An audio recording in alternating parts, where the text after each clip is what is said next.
క్రీస్తునాథుని యందు ప్రియా సహోదరి సహోదరులారా, సామాన్య కాలములోని 7వ ఆదివార ధ్యానాంశానికి మీకు స్వాగతం.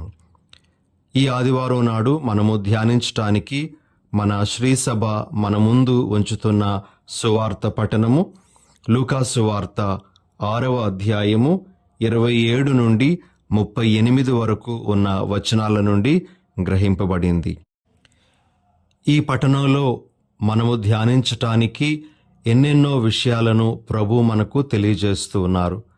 అయితే అందులో ఒక ముఖ్యమైనటువంటి విషయము క్షమాపణ అనే అంశం గురించి మనము ఈరోజు కొంతసేపు ధ్యానిస్తూ ఈ క్షమాపణ అనేటువంటి పుణ్యంతో జీవించగలిగేటువంటి భాగ్యాన్ని ఆ ప్రభు మనందరికీ అనుగ్రహించాలి అని ప్రార్థన చేయడానికి మనము ఈ అవకాశాన్ని వినియోగించుకుందాం. ముందుగా ఒక చిన్న సంఘటన ప్రియ సహోదరి సహోదరులారా. ఫిఫా అనేటువంటి ఒక అంతర్జాతీయ క్రీడా సంస్థ ఫుట్బాల్ పోటీలను అంతర్జాతీయంగా నిర్వహించడం అనేటువంటిది జరుగుతూ ఉంది.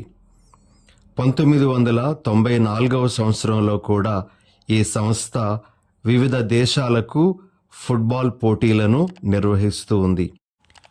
అప్పుడు పోటీలో పాల్గొనడానికి అమెరికా దేశానికి చెందినటువంటి జట్టు, అదేవిధంగా కొలంబియా దేశానికి చెందినటువంటి జట్టు, ఈ రెండూ కూడా పోటీ పడడం జరిగింది. ఈ పోటీల్లో నెగ్గినటువంటి వారు ఫైనల్స్లో పాల్గొనడానికి వారికి అవకాశం దొరుకుతూ ఉంది. అయితే ఈ పోటీలోన కొలంబియా జట్టుకు చెందినటువంటి ఒక ఫుట్బాల్ ఆటగాడు, అతడి పేరు ఆండ్రెస్ ఎస్కోబార్. ఈయన దురదృష్టవశాత్తు ఒక సెల్ఫ్ గోల్ చేయడం జరుగుతుంది.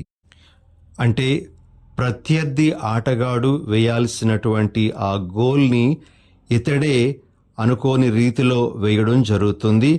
దాని వలన కొలంబియా జట్టు ఓడిపోవడం మాత్రమే కాకుండా ఫైనల్స్లో పాల్గొనడానికి అర్హతను కూడా కోల్పోతుంది. అయితే ఇక కొలంబియా జట్టు తమ దేశానికి తిరిగి వెళ్ళడం జరిగింది. వారు ఎయిర్పోర్ట్లో దిగిన వెంటనే ఈ ఎస్కోబార్ అనేటువంటి ఆ ఆటగాడిని కొంతమంది దుండగులు తుపాకీతో కాల్చి చంపడం జరిగింది. వారు తమ దేశం ఈ యొక్క పోటీల్లో ఓడిపోవడానికి ఈ ఎస్కోబారే కారణము అని తలంచి అతడిని ఆ విధంగా హత్య చేయడం అనేటువంటిది జరిగింది ప్రియ సహోదరి సహోదరులారా. అయితే తర్వాత విచారణలో తేలినటువంటి విషయం ఏమిటి అంటే, ఆ విధంగా హత్య చేయడానికి ముందుకు వచ్చినటువంటి వాళ్ళు జూదం ఆడేటువంటి ఒక గ్రూప్కి చెందినటువంటి వాళ్ళు. వాళ్ళందరూ ఈ ఫుట్బాల్ పోటీల మీద కూడా జూదం ఆడుతూ ఉండేవారు. మరి వారు ఎప్పుడైతే తమ దేశం ఓడిపోయిందో, ఎప్పుడైతే తాము ఖర్చు పెట్టినటువంటి డబ్బంతా వారు నష్టపోయారో, వెంటనే దానికి కారణము ఈ ఎస్కోబారే అని తలంచి అతడిని మరి వారు చంపడం అనేటువంటిది జరిగింది ప్రియ సహోదరి సహోదరులారా. ఆయన 1994వ సంవత్సరము జూలై నెల 2వ తారీఖున హత్య గావించబడ్డాడు. ఇది ఒక విషాదకరమైనటువంటి సంఘటనగా మనం చెప్పుకోవచ్చు. అతడు ఒక మంచి ఆటగాడుగా అతడికి పేరుంది. అయినప్పటికీ కూడా జరిగినటువంటి చిన్న తప్పు వలన మరి అతడు తన యొక్క ప్రాణాలనే కోల్పోవలసినటువంటి పరిస్థితి వచ్చింది. ప్రిలగు సహోదరి సహోదరులారా, క్షమించడం అనేటువంటిది చాలా కష్టమైనటువంటి విషయం. మరి ముఖ్యంగా మనకు నష్టం కలిగింది అని భావిస్తే అవతలి వ్యక్తికి మనము క్షమాపణ ఇవ్వడం కాదు కదా, అతడిని అంతమొందించటానికే ప్రయత్నం చేసేటువంటి రోజులివి.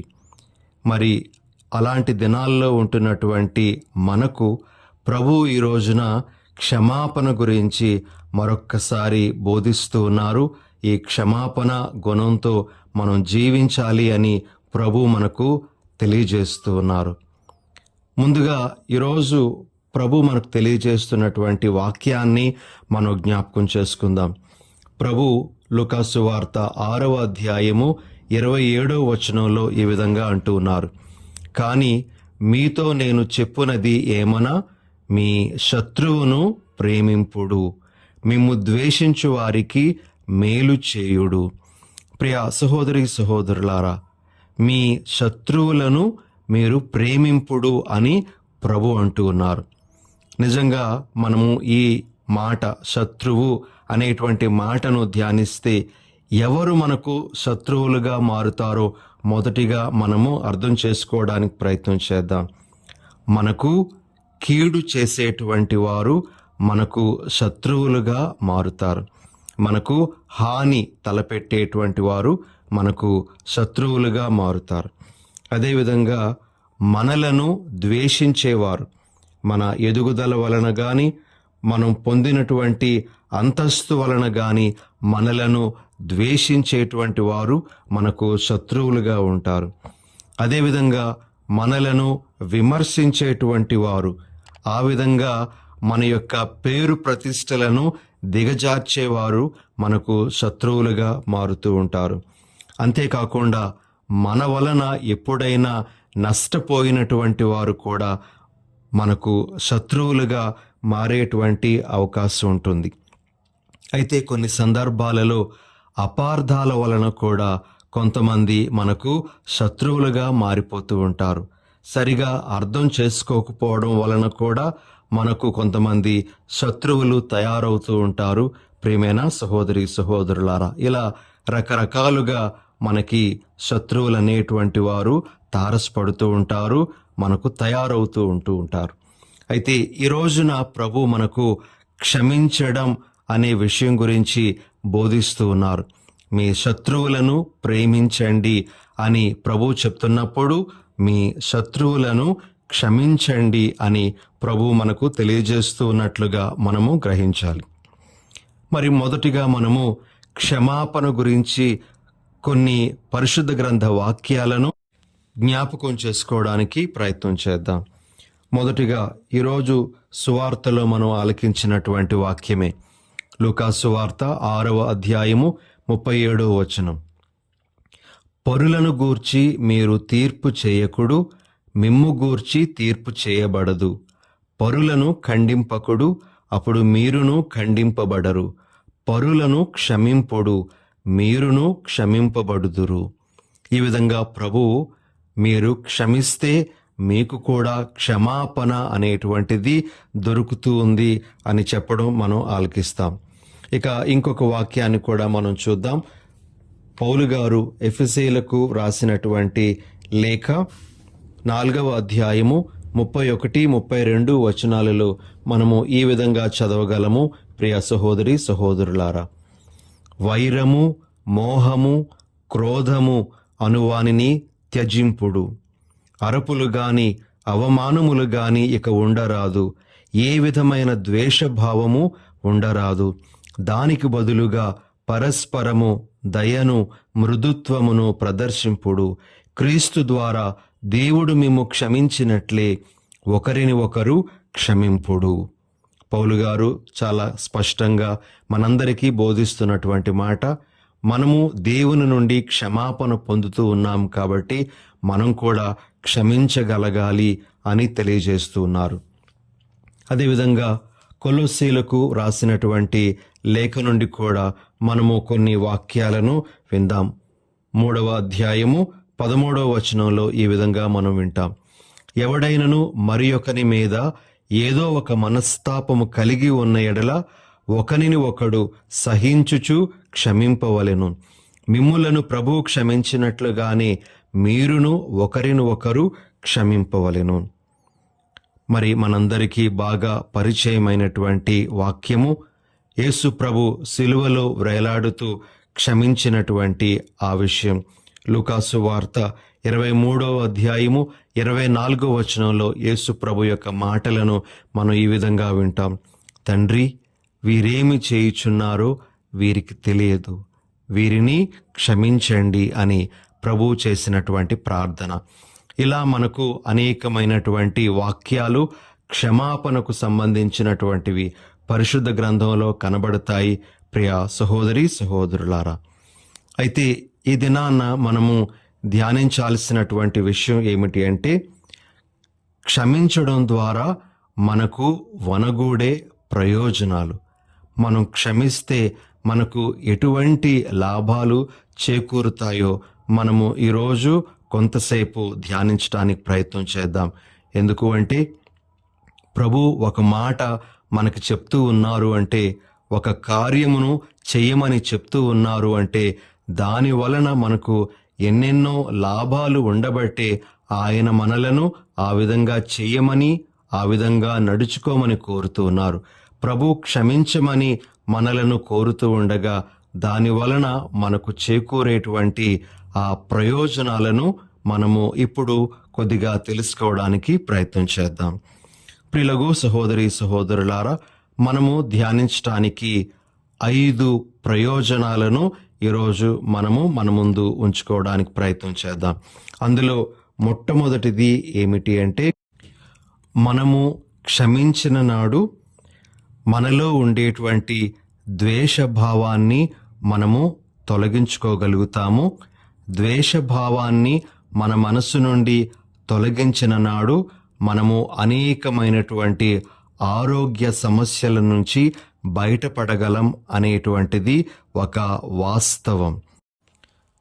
ప్రియ సహోదరి సహోదరులారా, దీనికి సంబంధించి ఒక చిన్న సంఘటనను నేను మీ ముందు ఉంచాలనుకుంటూ ఉన్నాను. మనము నత్తగుల్లలను చూస్తూ ఉంటాము.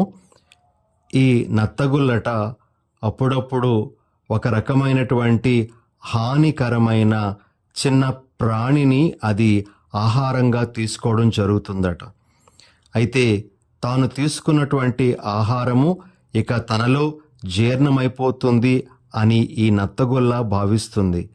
కానీ తాను తీసుకున్నటువంటి ఆ యొక్క ఆహారమే తనకు ప్రాణాలకు ముప్పును కలిగించేటువంటిదిగా మారుతుందని దానికి ఏమాత్రం తెలియదు.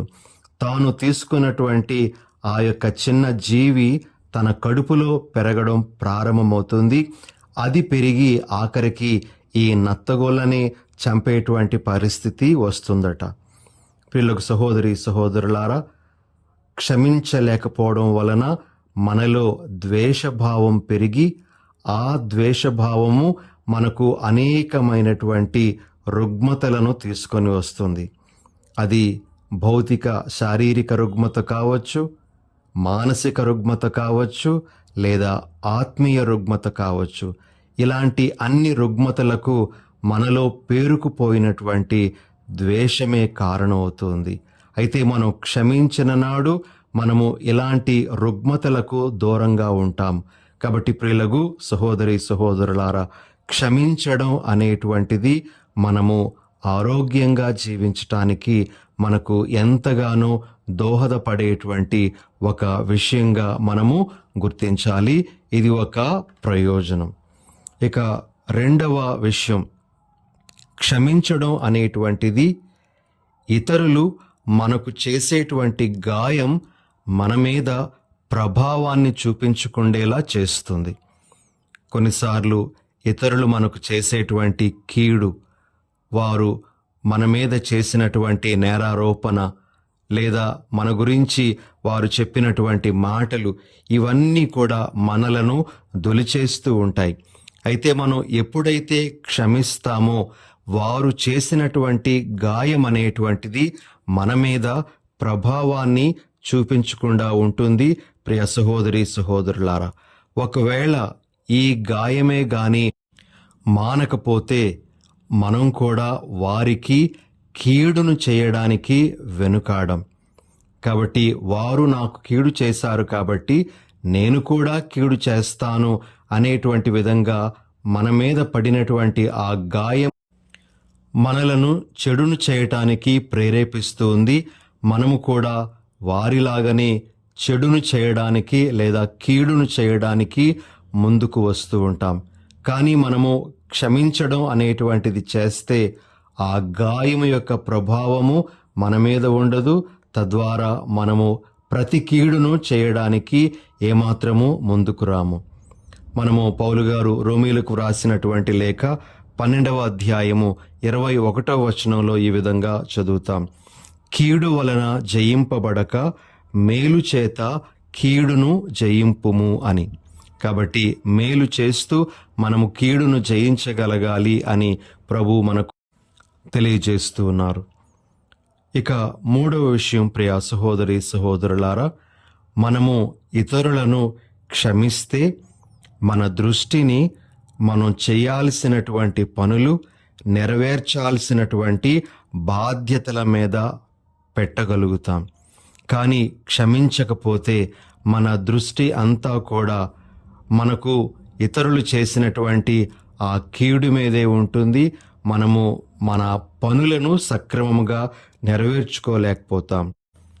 ఒకవేళ మనము ఆ వ్యక్తిని క్షమించినట్లయితే తద్వారా మన ఆలోచన అనేటువంటిది మన దైనందిన కార్యాల మీద, మన బాధ్యతల మీద ఉంటుంది. మనము వాటిని చక్కగా నెరవేర్చుకుంటూ వెళ్ళగలుగుతాము. ప్రియులగు సహోదరి సహోదరులారా, కాబట్టి మన దృష్టిని మన బాధ్యతల మీద పెట్టడానికి మనం ఇచ్చే క్షమాపణ అనేటువంటిది మనకు ఎంతగానో ఉపకరిస్తూ ఉంది. కాబట్టి క్షమించడం ద్వారా మన బాధ్యతలను చక్కగా నెరవేర్చుకుంటూ వెళ్ళగలము అనేది ఇక్కడ మనము గ్రహించాల్సినటువంటి ఇంకొక విషయం. ఇక 4వ విషయం, క్షమించడం ద్వారా మనకు కలిగేటువంటి ప్రయోజనం ఏమిటి అంటే, మనము ద్వేషంతో రగిలిపోయే కంటే క్షమాపణతో ఆ వ్యక్తిని మనము ఆదరిస్తే మన యొక్క మనసులో ఎంతో ఉల్లాసం, ఎంతో ఆనందం ఉంటుంది. ప్రియా సహోదరి సహోదరులారా, ఒక విధంగా చెప్పాలి అంటే క్షమించడం ద్వారా వచ్చేటువంటి ఆనందం దైవీక ఆనందం అని మనం చెప్పుకోవచ్చు. ఎందుకంటే దేవుడే క్షమించగలడు. అయితే ఆయన పోలికలో ఉన్నటువంటి మనం కూడా క్షమిస్తే మనకు కూడా ఆ దేవుడు క్షమిస్తూ తాను పొందినటువంటి ఆనందం ఎలా ఉంటుందో అలానే మనము క్షమిస్తూ అదే ఆనందాన్ని అనుభూతి చెందగలము అని గ్రహించాలి. కాబట్టి క్షమాపణ అనేటువంటిది మనలను ఆనందభరితులను చేస్తుంది, మన హృదయాలు ఆనందంతో ఉండేలా చేస్తుంది అనేది మనము నేర్చుకోవలసినటువంటి ఇంకొక విషయం. ఇక ఆఖరుగా క్షమాపణ ద్వారా మనకు కలిగేటువంటి గొప్ప ఆత్మీయ ప్రయోజనం ఏమిటి అంటే, క్షమాపణ ద్వారా నేను దేవుని బిడ్డను అని నిరూపించుకుంటూ ఉంటాం. కాబట్టి ప్రియ సహోదరి సహోదరులారా, మనము దేవుని బిడ్డలుగా చెప్పుకుంటూ ఉంటే క్షమించడం ద్వారా కూడా మనము ఆ విషయాన్ని రుజువు చేసుకోవలసినటువంటి అవసరం ఉంది. అందుకే ప్రభు ఈనాటి సువార్త పఠనంలో అంటారు, లూకా సువార్త 6వ అధ్యాయము 36వ వచనంలో, మీ తండ్రి వలె మీరును కనికరము గలవారై ఉండుడు. ఇతరుల మీద క్షమించడం ద్వారా మన కనికరాన్ని మనము చూపించగలిగితే మనము మన తండ్రిని పోలి జీవిస్తాము అని ప్రభు మనకు తెలియజేస్తున్నారు. ప్రియ సహోదరి సహోదరులారా, ఒక వ్యక్తి క్షమాపణ గురించి ఈ విధంగా అంటాడు, in forgiveness you show that you are an extension of God. నువ్వు క్షమాపణలో దేవుని యొక్క కొనసాగింపు అని ఇతరులకు ప్రదర్శించుకోగలుగుతావు అని.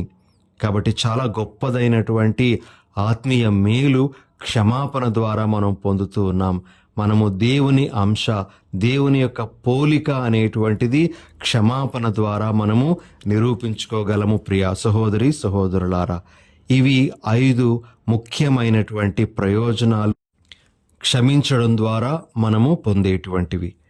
అయితే ఈనాటి సువార్త పఠనము మనము ఏ విధంగా క్షమించాలో కూడా మనకు తెలియజేస్తుంది. క్లుప్తంగా ఆ విషయాన్ని కూడా మీ ముందు ఉంచుతాను. మనము క్షమాపణ అనేటువంటిది 3 విధాలుగా ఇవ్వాలి అని ప్రభు మనకు తెలియజేస్తూ ఉన్నారు. మనము లూకా సువార్త 6వ అధ్యాయము 27, 28 వచనాలు చదివినట్లయితే ఆ 3 విధానాలు కూడా మనకు అర్థమవుతాయి. అందులో మొదటిది, ప్రియ సహోదరి సహోదరులారా, క్షమించడం అనేటువంటిది మేలు చేయడం ద్వారా మనము చేయాలి అట. మనకు కలిగినటువంటి కీడుకు మనము ప్రతికీడు చేయకుండా మనము వారికి మేలును చేయాలి అని ప్రభు మనకు తెలియజేస్తూ ఉన్నారు. పౌలు గారు రోమీయులకు రాసినటువంటి లేఖలో కూడా ఇదే భావాన్ని ఆయన ఈ మాటల్లో చెప్తారు. రోమీయులకు రాసినటువంటి లేఖ 12వ అధ్యాయము 17వ వచనం, ఒకడు మీకు అపకారము చేసినచో తిరిగి వానికి అపకారము చేయకుడు, అందరి దృష్టిలో మేలైన దానిని ఆచరింపుడు అని. కాబట్టి శత్రువుకు మనము కీడు చేయడం కాకుండా మేలును చేయడం ద్వారా క్షమాపణ అందించగలము అనేటువంటిది మొదటి విధానం. ఇక రెండవ విధానం ఏమిటి అంటే, మనము ఆశీర్వచనాలు పలకడం లేదా మంచి మాటలను ఇతరుల గురించి లేదా మన శత్రువుల గురించి మనము పలకడం. ప్రియ సహోదరి సహోదరులారా, పౌలు గారు రోమీయులకు రాసినటువంటి లేఖ 12వ అధ్యాయము 14వ వచనంలో ఈ విధంగా చెప్తారు, మిమ్ము హింసించు వారిని దీవింపుడు, వారిని శపింపకుండా దీవింపుడు. చాలా సందర్భాలలో మనము మన శత్రువులకు కీడు కలగాలి అని, నష్టం కలగాలి అని మన మనసులో అనుకుంటూ ఉంటాం. అయితే ప్రభు దానికి విరుద్ధంగా చెప్తూ మనము మన శత్రువులకు మేలు కలిగేటువంటి మాటలనే పలకాలి, మనము వారి మీద ఆశీర్వచనాలను పలకగలగాలి, అలా మన క్షమాపణను మనము రుజువు చేసుకోవాలి అని మనకు తెలియజేస్తూ ఉన్నారు. ఇక ఆఖరుగా మనకు క్షమాపణ విధానము ప్రభు నేర్పిస్తున్నటువంటిది ఏమిటి అంటే, మనము మన శత్రువుల కొరకు ప్రార్థన చేయడం ద్వారా మన క్షమాపణను వారికి అందించాలి. మనము అపోస్తల కార్యములు 7వ అధ్యాయము 59వ వచనము 60వ వచనంలో మనము స్టెఫాను చేసినటువంటి ప్రార్థన వింటాం.